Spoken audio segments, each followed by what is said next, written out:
जय श्री गणेश। नमस्कार। मैं आचार्य संजय द्विवेदी। मेरे समस्त प्रबुद्ध दर्शकों का मेरे चैनल पे हार्दिक स्वागत है।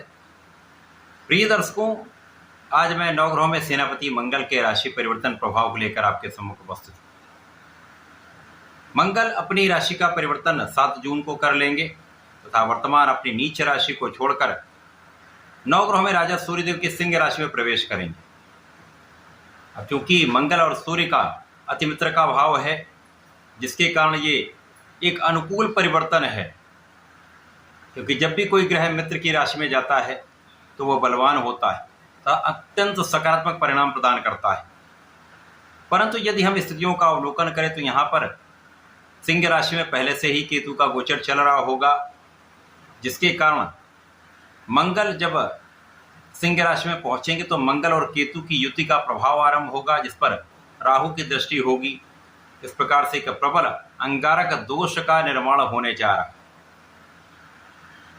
प्रिय दर्शकों, नवग्रहों में सर्वाधिक बलवान ग्रह राहु है। कलयुग के राजा राहु हैं। इनका एक विशेष ऊर्जा का स्तर है। क्योंकि ये नकारात्मक ग्रह हैं तो कहीं न कहीं समस्याग्रस्त भी करते हैं। इसी प्रकार से मंगल जो ऊर्जा के स्रोत हैं, अत्यधिक बलवान हैं, पराक्रम के कारक हैं, शौर्य के कारक हैं, क्षमता के कारक हैं, साहस के कारक हैं, भाई के कारक हैं तथा रक्त के कारक हैं।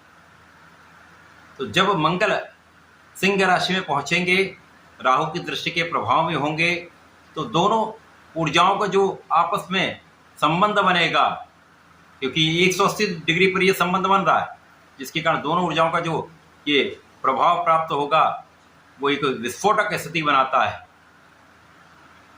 परंतु यहाँ पर हम ये भी देखेंगे कि मंगल सूर्य की राशि में होकर अत्यंत बलवान है तथा केतु को कुजवत कहा गया है, अर्थात मंगल की भांति ही केतु परिणाम की प्राप्ति कराते हैं। तो जब मंगल के साथ केतु होंगे तो मंगल के बल को ये बढ़ा दें। तो मंगल का ये राशि परिवर्तन कुछ स्थितियों के लिए अत्यंत विशेष है, कुछ योग बनाने वाला है तथा कहीं न कहीं कुछ समस्याग्रस्त भी करने वाला है। प्रिय दर्शकों, आज मैं धनु राशि के लिए मंगल के इस राशि परिवर्तन का किस प्रकार का परिणाम प्राप्त होगा, इस राशि परिवर्तन से धनु राशि के जातकों के किन किन भाव में वृद्धि होगी, अथवा कहीं पर कोई समस्या या अवरोध या समस्या आ सकती है तो उसका क्या निराकरण है, संपूर्ण विश्लेषण मैं पूर्ण तर्क के साथ करने जा रहा हूं। प्रिय दर्शकों, इस राशिफल को आप अपने लग्न तथा राशि दोनों के अनुसार देख सकते हैं। धनु राशि के लिए यदि हम अवलोकन करें तो गुरुदेव बृहस्पति और मंगल का अतिमित्र का भाव है। धनु राशि के लिए ये गोचर आपके भाग्य भाव में प्रारंभ हो रहा है। अब क्योंकि भाग्य भाव एक विशेष भाव है, अब मित्र की राशि के लिए मंगल का यहाँ पर मित्र की राशि में होकर गोचर करना इस भाव के प्रभाव को कई गुना बढ़ाने वाला होगा। इसी प्रकार से राहु की यदि स्थिति देखें तो यहाँ पर अंगारक दोष तो अवश्य बन रहा है, परंतु राहु भी 3rd हाउस में अत्यंत प्रबल माने जाते हैं तथा सकारात्मक परिणामों की प्राप्ति कराते हैं। लेकिन जैसा कि नियम है, अंगारक दोष जब बनेगा तो उसके कुछ दुष्परिणाम भी प्राप्त होंगे। मंगल के इस राशि परिवर्तन से आपके भाग्य में प्रबलता निश्चित रूप से आएगी। आपका भाग्य जब प्रबल होता है तो आप अपना संपूर्ण काम समय पर संपादित कर पाते हैं। आपके अवरुद्ध कार्यों में भी प्रगति हो जाती है, आपके कार्य क्षेत्र में विस्तार हो जाता है, पद की प्राप्ति हो जाती है, आपके प्रोफेशन में नए नए अवसर प्राप्त होने लगते हैं। तो ये एक अत्यंत सकारात्मक परिणाम प्रदान करने वाला समय है। इस समय में यदि आप धर्माचरण करते हैं, अब राहु का यही प्रभाव है कि आपको धर्म के मार्ग पर चलने से रोकते हैं। यदि आप धर्म के मार्ग पर चलें तो राहु भी एक अच्छा परिणाम प्रदान करेंगे, न्यायोचित रहते हैं, क्योंकि शनि की राशि में राहु का गोचर है।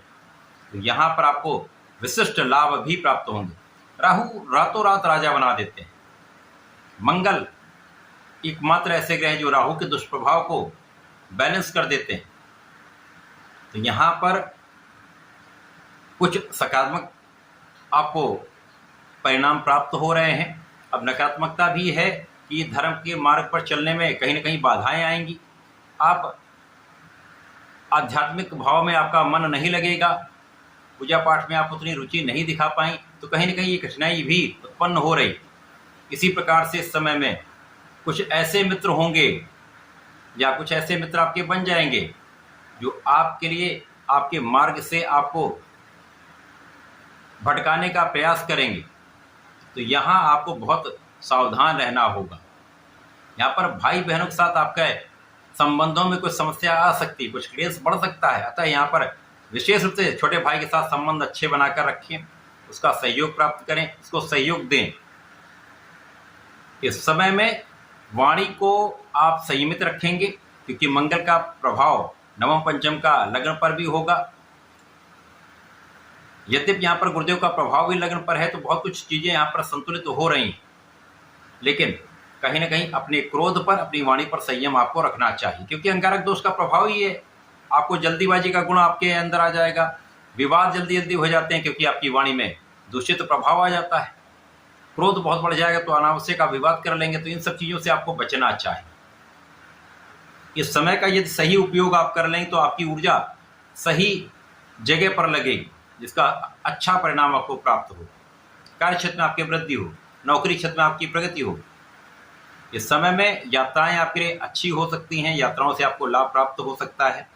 जो लोग विदेश में रहकर कार्य कर रहे हैं उनके अच्छे अवसर यहाँ पर प्राप्त होने वाले हैं। यद्यपि इस समय में कुछ आपके व्यय बढ़े रहेंगे, व्यय पर संतुलन बनाना आपका काम है, यहाँ पर ध्यान देना चाहिए। अनावश्यक व्यय से आपको बचना चाहिए। इस समय में आपके सुखों में वृद्धि निश्चित है, तो यहाँ पर आपका व्यय कुछ आपके सुख साधन बढ़ाने में भी हो सकता है। भूमि भवन वाहन का आपको लाभ प्राप्त हो सकता है।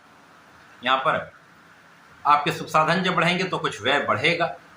यहाँ पर माता के सुखों में वृद्धि होगी। इस समय में लोगों का सहयोग आप प्राप्त कर पाएंगे। इस समय में यदि कहीं पर आपका कुछ धन फंसा हुआ है, बहुत समय से आपको प्राप्त नहीं हो पा रहा था, उसकी प्राप्ति संभव है। लोगों के बीच में आपका एक अच्छा इंप्रेशन रहने वाला है। आपके मान सम्मान में वृद्धि का संपूर्ण योग बन रहा है। मंगल का ये जो परिवर्तन है, जहाँ पर अंगारक दोष बन रहा है, इस दोष से बचने के लिए आपको संकट मोचन की शरण में रहना चाहिए। हनुमानाष्टक का पाठ नित्य करना चाहिए। यदि प्रत्येक मंगलवार को 7 बार हनुमान चालीसा कर लेंगे, संकल्प लेकर करें, तो विशेष लाभ आपको मिलेंगे। इसी प्रकार से यदि प्रतिदिन भगवान हरि की शरण में रहकर ओम नमो भगवते वासुदेवाय का जप करते हैं, मंगलवार को भगवान संकर मोचन के सुंदरकांड का एक बार पाठ कर लें, तो इस अंगारक दोष के दुष्प्रभाव से आप बचेंगे। आप अपनी ऊर्जा का सही उपयोग सही दिशा में कर पाएंगे, तथा इस समय का आप लाभ ले पाएंगे। तो ऐसा करके इसका लाभ लें। धन्यवाद।